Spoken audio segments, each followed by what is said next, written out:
ये कहानी है दुनिया के सबसे बड़े आज़ाद मदरसे की। ये कहानी है दारुल उलूम देवबंद की।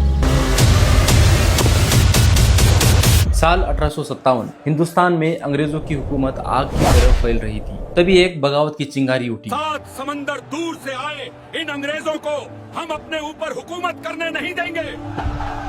कानपुर से नाना पेशवा, लखनऊ से बेगम हजरत महल, झांसी से रानी लक्ष्मीबाई, मैं अपनी झांसी नहीं दूंगी।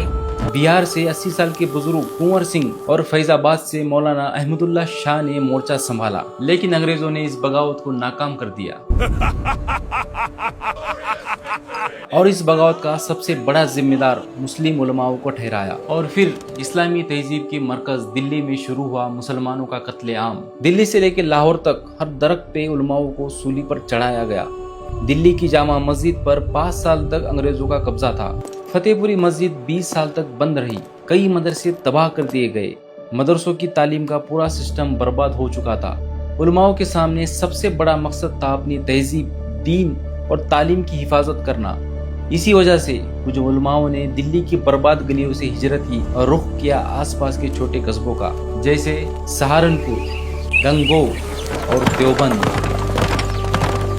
कहा जाता है एक रात देवबंद के एक आलिम मौलाना रफीउद्दीन ने एक रात ख्वाब देखा। ख्वाब में रसूलुल्लाह सल्लल्लाहु अलैहि वसल्लम एक जगह पर एक दायरा बनाते हुए नजर आए और आगे चल के उसी जगह पर कुछ उलमा जमा हुए।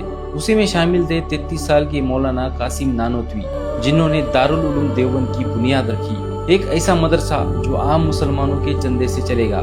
एक छोटी सी छत्ता मस्जिद के सहन में एक अनार का पेड़।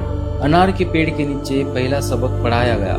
पहला उस्ताद मुल्ला महमूद, पहला तलबा महमूद हसन, जो आगे चलकर बने शेखुल हिंद मौलाना महमूदुल हसन। धीरे धीरे इस मदरसे की शोहरत हिंदुस्तान में फैलने लगी। हिंदुस्तान, अफगानिस्तान, अफ्रीका, बर्मा, कई देशों से स्टूडेंट देवबंद में पढ़ाई के लिए आने लगे। दुनिया भर में मदरसों का जाल फैलता गया। और फिर साल 1926 एक ऐसी तहरीक देवबंद के जड़ से निकली जो पूरे दुनिया के आखिरी कोने तक फैल गई, जो बना दुनिया का सबसे बड़ा इस्लामी संगठन तबलीगी जमात।